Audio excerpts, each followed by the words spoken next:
আমার বন্ধুগণ প্রশ্ন আসতে পারে, কিন্তু আল্লাহ রাব্বুল আলামিন মানুষকে সৃষ্টি করেছেন, সেরা মখলুক হিসেবে সৃষ্টি করেছেন, ঠিক না বেঠিক? যত মখলুক আছে সমস্ত মখলুক আল্লাহ রাব্বুল আলামিন এই বান্দার আনুগত্য করার জন্য সৃষ্টি করেছেন। বলি সুবহানাল্লাহ। রাও সব কিছু বলছে, মানুষ তো নাই। আমরা জুমা পড়াইছি, জুমা দিতে বহুত একটা 5 গুণ বেশি মানুষ হয়। আজকে এত বড় জলসা, এত মাইক, এত কিছু আয়োজন করার পরে দেহর অবস্থা মানুষের যা কয়েকজন আসলে তোরা শব্দ করুন যে 5,000 মানুষ লাগলে সামনে আয়ো জিকির করতে দেয় আল্লাহ সামনে আয়ো লা ইলাহা ইল্লাল্লাহ, আয়ো সামনে লা ইলাহা ইল্লাল্লাহ, আয়ো আয়ো সামনে লা ইলাহা ইল্লাল্লাহ।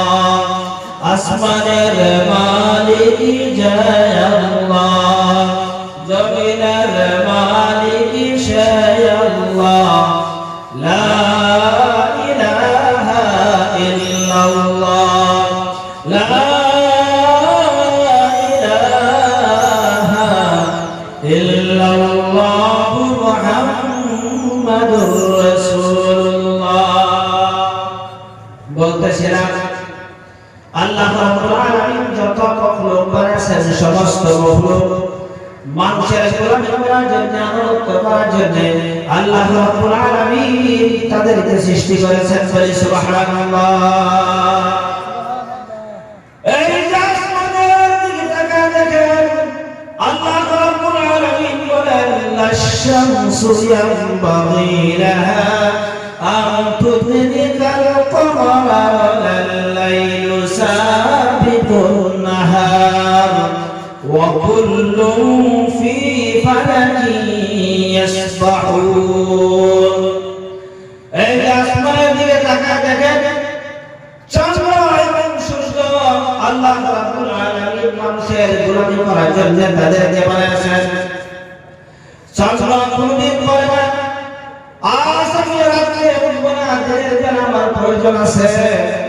সূর্য কোনদিন বলে নাই যে রাতের বেলা আমার প্রয়োজন আছে, দিনের বেলা আমি উঠবো না।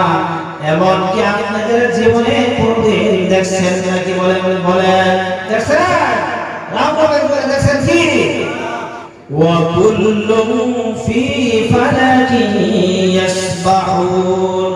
তারা নিজ কক্ষপথে আপন কক্ষপথে তারা চলে, তারা কোনদিন আল্লাহ রাব্বুল আলামিনের সীমারেখার বাইরে যায় না। বলে সুবহানাল্লাহ, সুবহানাল্লাহ।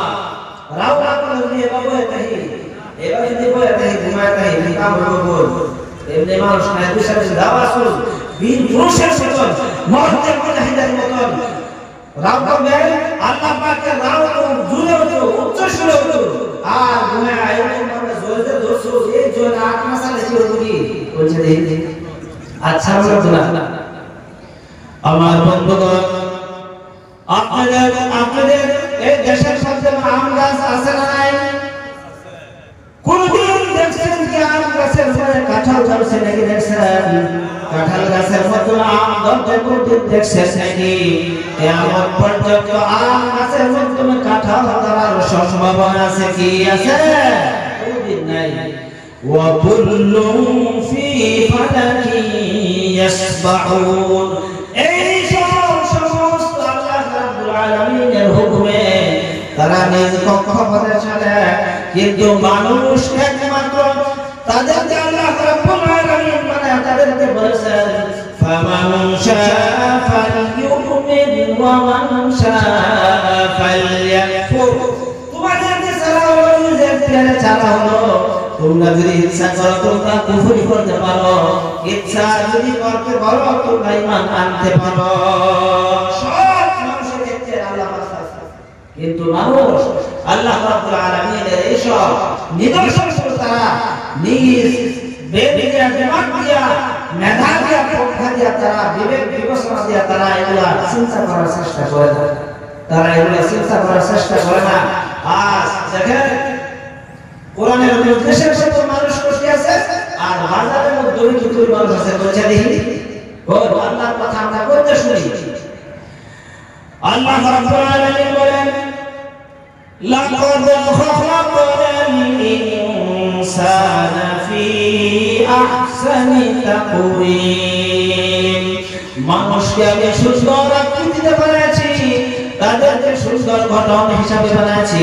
চন্দ্র থেকে তাদেরকে সৌন্দর্য বানিয়েছি, সূর্য থেকে তাদেরকে সৌন্দর্য বানাইলাম। যত মখলুক আছে সমস্ত মখলুক থেকে আমি আমার বান্দাদেরকে সুন্দর আকৃতিতে বানিয়েছি। বলি সুবহানাল্লাহ। সুম্মা রাদাদনাহু আসফালা সাফিলিন। কিন্তু এত সুন্দর করে বানানোর পরে মানুষ এমন এমন কর্ম করে, জাহিলিয়াতের যুগের মধ্যে যেগুলা কর্ম ছিল সেই কর্মগুলো ছাড়া গেছে। আজ মানুষ সেটাকে করে, ঠিক না? আজ মানুষকে দেখেন, আপনার সমাজের দিকে তাকায় দেখেন, নির্লজ্জপনা নারীদের দিকে তাকায় দেখেন, যুবকদের দিকে তাকায় দেখেন, ঘরে ঘরে ঘুষ, ঘরে ঘরে সুদ, ঘরে ঘরে জিনা, ব্যভিচার, ঘরে ঘরে আত্মসাৎ, পরনিন্দা আছে কি নাই বলেন? আছে কি নাই? ঘরে ঘরে এমন এমন গুনাহ করে, জাহিলিয়াতের যুগের মধ্যেও এত গুনাহ করে নাই। এত গুনাহর মধ্যে মানুষ ডুবে আছে, কিন্তু আল্লাহ রাব্বুল আলামিনের রাস্তা থেকে মানুষ বেমালুম হয়ে গিয়েছে।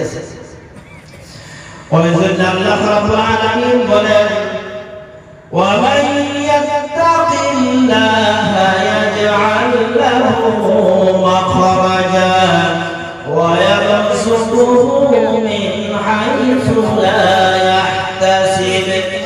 ও মানুষ, তোমরা এই শুধু একটি পেটের জ্বালা, তোমরা জিনা ব্যবসার মাধ্যমে হালাল হারাম বৈধ বৈধ সব কিছু ছেড়ে দিয়েছো, সব কিছু ছেড়ে দিয়ে নিজের পিছে দুনিয়ার পিছে তোমরা দৌড়তেছো। কিন্তু না না না, আল্লাহ রাব্বুল আলামিন বলেন বান্দারে, তোমরা আমার পথে ফিরে আমার তাকওয়া অর্জন করো, আমার ভয় অন্তঃকরণের মাধ্যমে আমি আল্লাহ রাব্বুল আলামিন তোদেরকে দুনিয়ার যত মুসিবত আছে, যত ভয় ভীতি আছে, সমস্ত ভয় ভীতির ভিতর থেকে তোদেরকে আমি নিয়ে আসবো। সুবহানাল্লাহ। আজ দেখেন পৃথিবীর সমস্ত দেশের মধ্যে মুসলমানের উপর নির্যাতন, নিপীড়ন, মুসলমানদের উপর অত্যাচার, কত কিছু চলতেছে একমাত্র কিসের জন্য? আল্লাহকে আমরা ভুলে যাওয়ার কারণে আল্লাহ রাব্বুল আলামিন এইগুলো আমাদেরকে পরীক্ষা দেওয়ার জন্য কিঞ্চিত কিঞ্চিত পরিমাণ আমাদের উপর অত্যাচার, বিভিন্ন কিছু আমাদের উপর নাযিল করে আল্লাহ পাক ইবরাত হাসিল করবার লাগা, আমাদেরকে শিক্ষা অর্জন করবার লাগা আল্লাহ পাক আমাদেরকে এগুলা নিদর্শন দেয়া দিয়েছেন। কিন্তু আজ মানুষ বেমালুম হয়ে গেছে, আল্লাহর ভুলে গেছে। আমার বন্ধুগণ, আল্লাহ রাব্বুল আলামিন বলেন وَقَدْ مَكَرُوا مَكْرَهُمْ وَعِندَ اللَّهِ مَكْرُهُمْ وَإِنْ كَانَ مَكْرُهُمْ لِتَزُولَ مِنْهُ الْجِبَالُ। ও মানুষরা, তোমরা যদি আমার নীতি অবলম্বন করো, তাকওয়া অর্জন করো, গুনাহ কাজ ছেড়ে দাও, হারাম কাজ ছেড়ে দাও, সব কিছু যদি ছেড়ে দাও, তোমাদের উপর যদি পৃথিবীর মধ্যে অত্যাচারের পাহাড় যদি পড়ে, তোমাদের উপরে যদি জালিম কাফির বেঈমানরা যদি তোমাদের উপরে অত্যাচারের পাহাড়ের মতো জাল যদি তোমাদের উপর নিক্ষেপ করে, আমি আল্লাহ রাব্বুল আলামিন এই পাহাড় বরাবর জাল ছিন্ন করে আমি মুমিনদেরকে আমি আল্লাহ পাক মুক্ত করে দেব। বলে সুবহানাল্লাহ, জোরে বলেন সুবহানাল্লাহ। আল্লাহ পাক সুবহানাহু ওয়া তাআলা এইগুলা ছিন্ন করে আপনি আমাকে আই করে দেব। কিন্তু আজকে আমরা আল্লাহরে ভুলে গেছি, দ্বীন ভুলে গেছি, ঈমান ভুলে যাওয়ার কারণে আমাদের উপর বিভিন্ন তরিকার বিভিন্ন অসুবিধা, বিভিন্ন ভাবে নির্যাতন আমাদের উপরে আইতাছে। আমরা খালি দুনিয়া ঘুরে ঘুরে জীবন ধ্বংস করে দিতেছি, কিন্তু আল্লাহ পাককে আমরা অহরহ আল্লাহ পাকের হারাম কাজ, নিষিদ্ধ কাজ আছে, অহরহ আমরা বলেছি আমিন। ঠিক না? ঠিক। আমিন।